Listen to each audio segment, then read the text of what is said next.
Welcome, today in front of me Samsung Galaxy M31s, and I'll show you how to adjust ringtone volume on this device.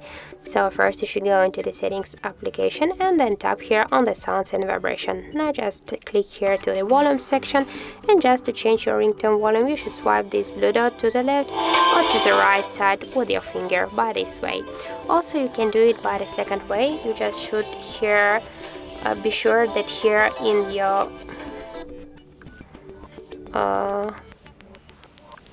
that here in use volume keys for media you got turned off this option, because if you this option will turn on, so you will change not your ringtone but your medias. So just turn off this option, and now just by press your up or down volume button you can also change your ringtone volume, and also you can just swipe this dot with your finger here up or down, and by the same way you can just change the ringtone volume on your device.